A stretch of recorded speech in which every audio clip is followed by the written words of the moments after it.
Sa ngayon, sa mismong sandaling ito habang nakaupo ka riyan, nakikinig sa akin, ang iyong katawan ay gumagawa ng isang desisyon na nakasalalay sa buhay o kamatayan para sa iyong mga taba. Sinusunog nito ang asukal mula sa huling kinain o direktang tinutunaw ang taba. Hindi ito swerte o genetics, pero dapat mong maunawaan ito. Ang 30 minutong lakad sa tamang oras ay malaki ang epekto sa iyong timbang. Nagsisimula ito ng isang tunay na metabolic bomb na karamihan sa mga tao ay ginugugol ang kanilang buong buhay nang walang nalalaman. Ayon sa 2024 study ng Stanford Longevity Institute, natuklasan na ang mga naglalakad habang nag-aayuno ay triple ang sinunog na taba kaysa sa mga nag-aayuno lang. Triple talaga? Parang triplehin mo lang ang sweldo mo dahil lang nag-jogging ka papuntang trabaho. Pero narito ang lihim ng mga fitness guru. Bakit may mga taong kayang mag-fasting ng 16 na oras at tila may superpower, habang ang iba ay nanghihina na sa 12 oras at parang nauubusan ng hangin? Hindi lang tagal ng ayuno ang mahalaga, kundi ang ginagawa mo habang ginagawa ito. Kung hindi ka maglalakad ng 30 minuto habang nag-aayuno, sinasayang mo ang pinakamalakas mong sandata. Alamin natin ang epekto sa katawan ng pagsasama ng ayuno at paglalakad. At kung bakit ang napakasimpleng ugali na ito ay halos maituturing na isang biological cheat code. Pero bago tayo tumungo sa magagandang bagay, kailangan muna nating maunawaan kung bakit nag-iimbak ng taba ang iyong katawan. At maniwala ka sa akin, ang paliwanag ay mas simple kaysa sa iniisip mo. Ang katawan mo ay parang hybrid na kotse. Pag kumangin ka, ginagawa itong glucose ng iyong katawan. Asukal yan. Isipin ito bilang ang premium na panggatong para sa iyong mga selula. Madaling gamitin, mabilis masunog, at agad na naghahatid ng enerhiya. Kaso, maliit lang ang tangke mo. Ang katawan mo ay nakakapag-imbak lang ng mga 2,000 calories na glucose sa iyong atay at kalamnan.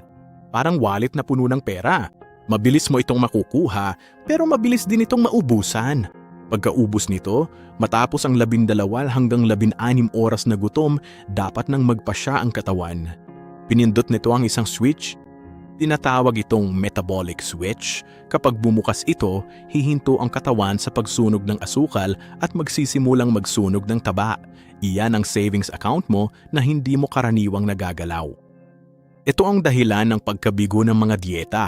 Ayon sa Cell Metabolism noong 2023, karamihan ay hindi lubos na nagbabago. Lumulutang sila sa isang uri ng metabolic no man's land, walang natitirang pera, ngunit hindi pa rin ma-access ang ipon. Ang resulta? Sila ay pagod, malabo, gutom at masama ang loob. Halos hindi na sila nakaligpas. Pero kung maglalakad ka sa 30 minutong fasting mo, hindi lang basta switch ang pipihitin mo. Parang sledgehammer itong diretso sa fat-burning mode. Ano nga ba ang nangyayari? Kilalanin natin ang karakter na malapit ng magpabago sa buhay mo. Ang pangalan niya ay AMPK. Parang boy band ang tunog nito. Pero ang totoo ay nangangahulugang adenosine monophosphate activated protein kinase. Hindi mo na kailangang tandaan yan. Tandaan mo lang ito. AMPK. Ang konduktor ng iyong metabolic orchestra o mas mabuti pa, ang maintenance manager ng power plant ng iyong katawan. Pag ubos ng enerhiya, sisigaw ang AMPK, kailangan natin ng gasolina ngayon. Ubos na ang asukal. Inuutos nito ang iyong mga selula na tunawin agad ang taba. Pero higit pa ang kaya nito. Pinaparami nito ang iyong mga bagong mitochondria, ang powerhouse ng iyong mga selula. Mas maraming enerhiya at taba ang nasusunog mo kahit tulog ka. Pinapagana ng pag-aayuno ang AMPK. Mabuti yan, pinapagana ng ehersisyo ang AMPK. Maganda rin yan. Kapag pinagsama ang pag-aayuno at paggalaw, parang pagbuhos ito ng gasolina sa apoy. Ayon sa pag-aaral ng University of Copenhagen noong 2025, ang mga naglalakad habang nag-aayuno ay may 4.7 beses na mas mataas na AMPK activation kesa sa mga hindi gumagalaw. Sa madaling salita, hindi lang nagsusunog ng taba ang iyong katawan, nagiging blast furnace ito. Binubuksan nito ang iyong fat reserves. Higit sa lahat, ang AMPK ay nag-a-activate ng mitochondrial biogenesis na ibig sabihin ay gumagawa ang katawan ng mga bagong power plant. Kaya ang mga gumagawa nito ay naguulat na pakiramdam nila ay para silang Hulk pagkalipas ng 2 linggo, mas payat, masigla at malakas. Pero hindi lang ito tungkol sa enerhiya. Para maintindihan kung bakit hindi mawala ang taba sa tiyan mo, pag-usapan natin ang iyong hormones. Ito talaga ang banal na layunin ng pagbaba ng timbang. Meron tayong tatlong pangunahing tauhan sa kwentong ito. Una, ang insulin.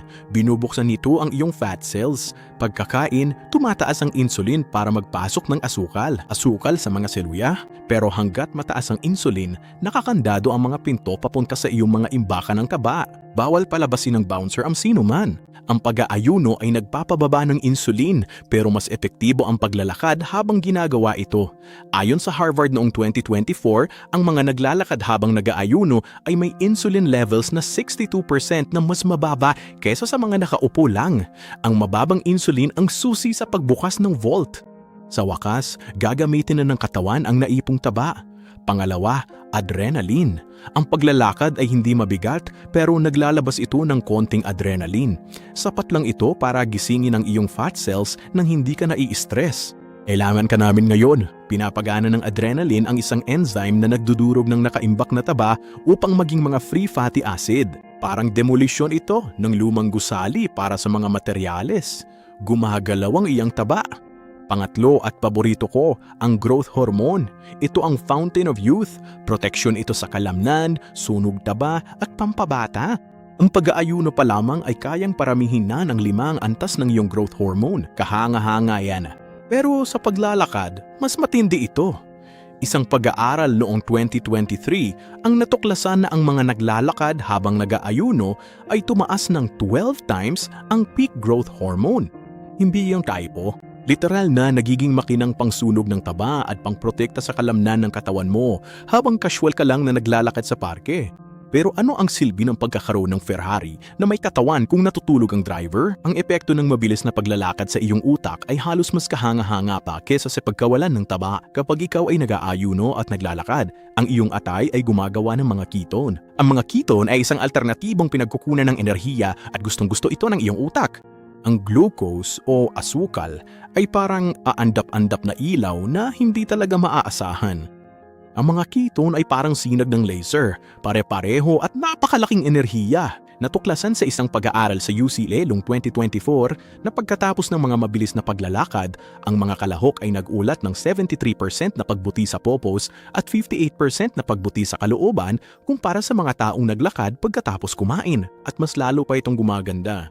Ang mabilis na paglalakad ay nagdudulot ng pagtaas ng dopamine at serotonin, ang mga chemical sa iyong utak na responsable para sa kaligayahan at katahimikan. Isipin ito bilang isang natural na antidepressant. Ganap na libre at walang anumang side effect. Kaya nga, inilalarawan ng mga tao ang hindi kapanipaniwalang kalinawan ng isip pagkatapos ng paglalakad na parang pag-alis ng hamog sa isipan na hindi nila namalaya na naroon na pala. Ngunit ang tunay na mahika ay tinatawag na BDNF o Brain-Derived Neurotrophic Factor.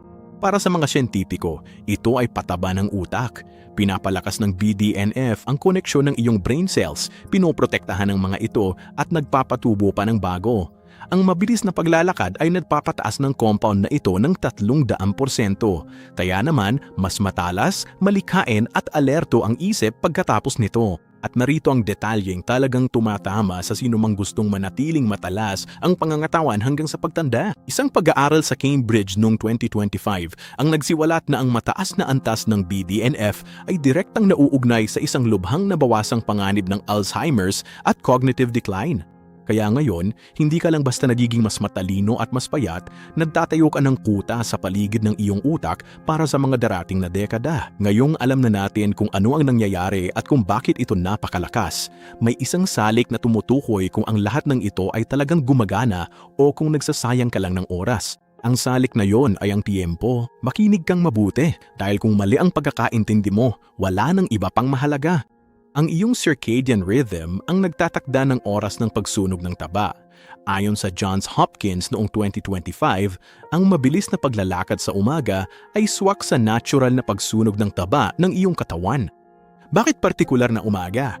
Dahil ang cortisol, ang hormone sa paggising, ay mataas na sa umaga para makabangon ka sa kama. Pagsamahin iyan sa pag-aayuno at paglalakad at makakalikha ka ng metabolic powerhouse. Pero eto ang twist, nakokontrol ng paglalakad ang cortisol. Pinipigilan nito ang pag-init. Ang sobrang cortisol ay stress na nakakataba. Binabalanse ng paglalakad ang cortisol, enerhiya ng walang kaba, walang pagbagsak sa hapon o brain fog, tuloy-tuloy na sigla lang. At heto ang matindi.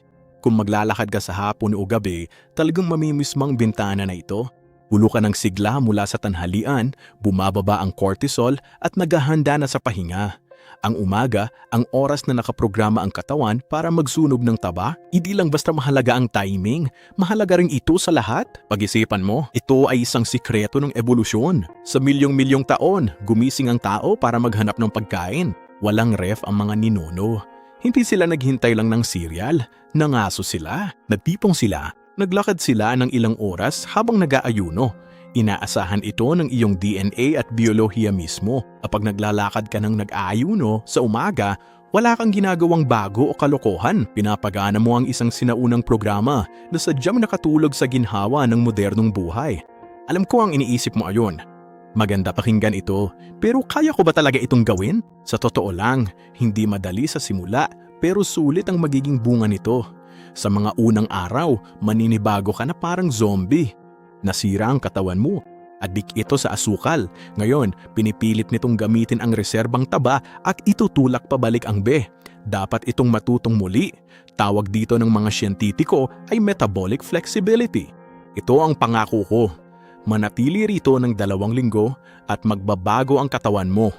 Sa pag-aaral ng MIT nitong 2024, ang mga naglakad araw-araw sa loob ng 14 na araw ay bumuti ng 89% ang enerhiya.